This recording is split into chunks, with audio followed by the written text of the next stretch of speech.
It's 2 a.m. in the middle of the night. My phone beeps and glows. Babe, I can't live without you. Hey, it's dark in front of me. My heart is in pain. Am I screwed up already? Hey, I'm in the other world now.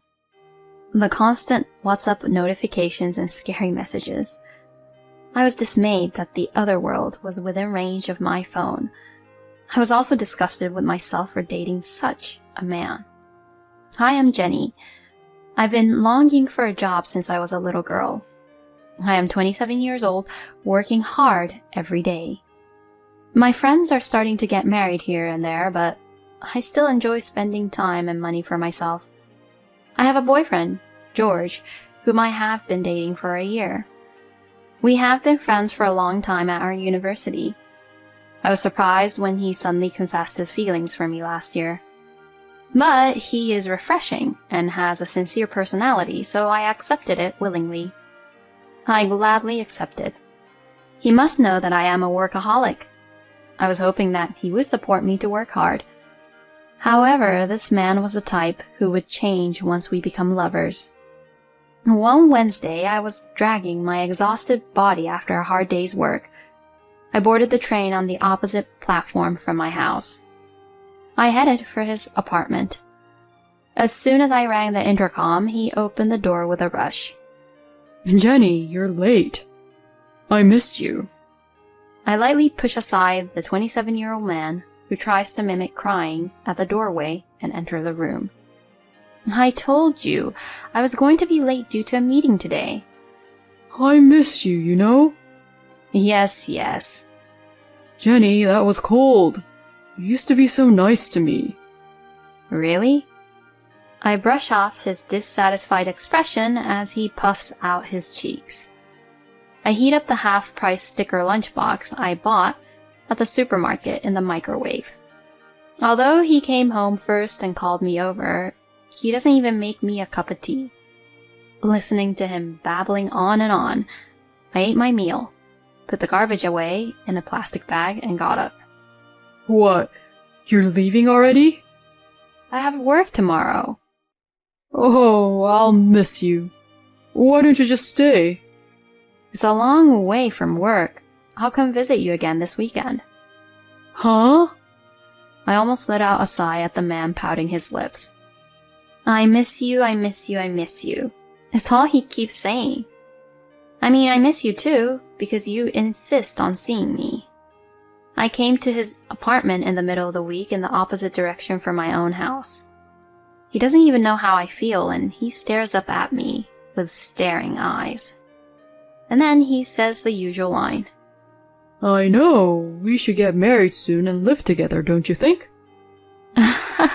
Good night. I said a quick goodbye to him and covered his lines. I left the room as if to run away. As a friend, he was honest and straightforward. But as soon as we became lovers, he turned into a spoiled, dependent type. Daily good morning, I'm on my lunch break with a picture of his meal. I'm back home.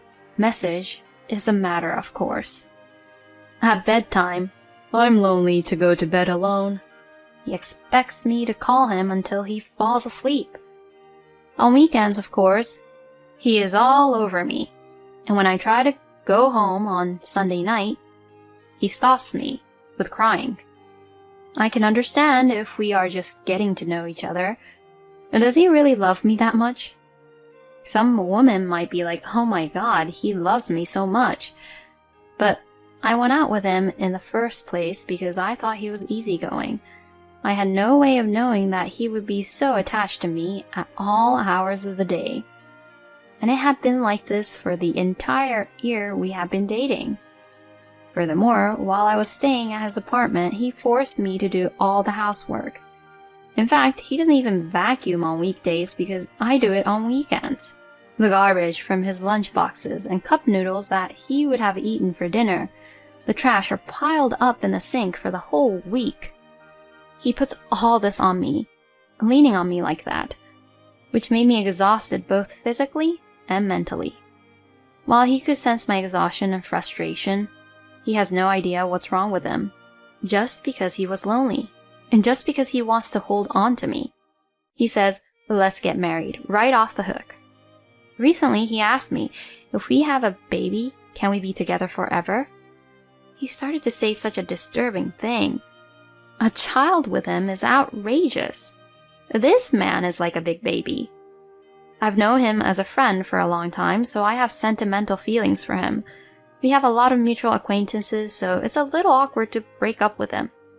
Moreover, his outward appearance is fresh and good-looking, so people like him.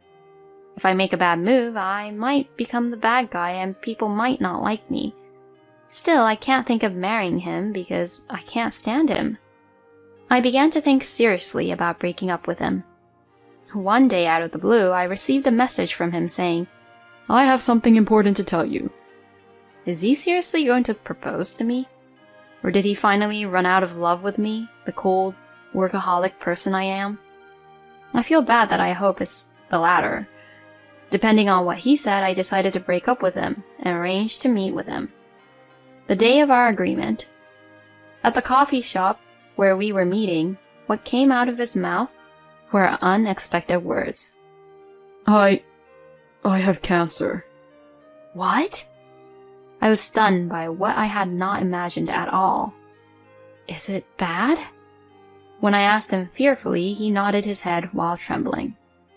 If I have an operation, it might be cured. But if it fails, I will probably have 6 months remaining. Oh no. The word life remaining made the blood in my head drop suddenly. I don't know what to say to him. He smiled brightly at me as if he feared for me. I'm sorry. You're busy and I have to talk to you about this. Don't worry about me. I'm just worried about you. Thank you. You're really kind. That's not true. No, that's not true at all. Because I've been thinking about breaking up with you because your love was too heavy for me. Without even noticing that you were sick. He holds my hand with a serious face. I'm such a pathetic person, but will you support me? Even the doctors have said it. He says that if I have hope to live, I might be able to overcome this. You are the most important person in the world to me. George. When I get better, will you marry me? What? You don't have to answer me right now. I'll wait for your answer. With that, he patted my head and left the restaurant before I could. I was left with the words the rest of my life and marriage. I couldn't get up. For the next half-month, all I could think about was him. I thought I was having such a bad time that I wanted to break up with him. I only remembered the good times. If he only had a few days left to live, I want to support him until the end. I want to do what I can if my existence is the source of life for him. But when he asks me to marry him, I hesitate. Even if he sensed it, would I be able to spend the rest of my life with him? Is that what I want for my life? I cry every day with anxiety, sadness, and hesitation. I was unable to come up with an answer. At that time, I happened to run into his mother at the train station. He used to take me to his parents' house often, so I knew his mother well. "Oh, Jenny, it's been a while." "Hi, ma'am." Seeing her talking to me with a nice friendly smile, I felt a squeeze in my chest. If her son goes ahead of her, such smile will fade away. I felt sick to my stomach. And with that momentum, I bowed deeply to his mother. "Ma'am, please let me marry George." What? She rolled her eyes. Of course, if someone suddenly asks you to let her marry your son in front of a train station, you can't help but be puzzled. She could not help but be perplexed. So I said my thoughts as best as I could. Even if George has only 6 months left to live, I want to support him as his wife until the end. What? I will study about the disease and do my best to be useful, so... Oh, wait a minute. What are you talking about? What? What do you mean George has only 6 months to live? What? What? It was my turn to open my eyes at her words.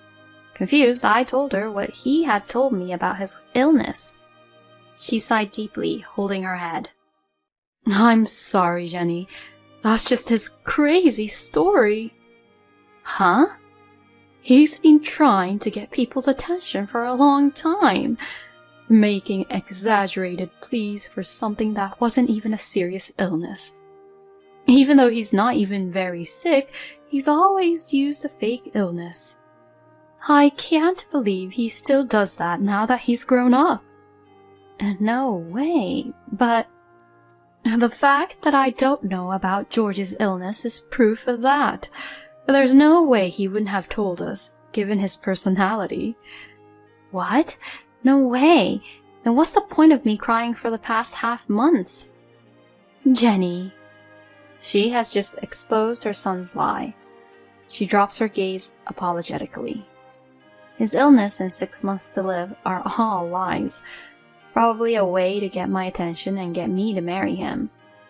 Anger welled up in my head as I realized the situation. I had cried out in distress, and I had offered to marry him with a determination to devote my life to him. All of it was to satisfy that man's selfish desires. Disgusting. Disgusting. Disgusting. Of course, there was no way I would marry such a scumbag. Any remaining feelings I had for him were completely gone. I resolved to cut him off mercilessly. But there was still a chance that he would make me look bad. So I asked his mother to keep quiet about his lies, and to enlist the cooperation of those around him. A week later, I visited him at his apartment. Jenny, I'm so glad you came. He greets me with a weak smile and voice. I'm already sick of just seeing that face that has won me over with its auspiciousness. In my mind, I'm doing him a favor. He is smirking at me for accepting his proposal. But that charade and our relationship will end today. You look better than I thought you would. He froze when he saw the big guy who had just popped up from next to me. Tom? Oh, what are you doing here? That's my line. I told you to come to me first when you get sick, didn't I? Tom, me, and George went to school together. He has a lot of willpower in his family.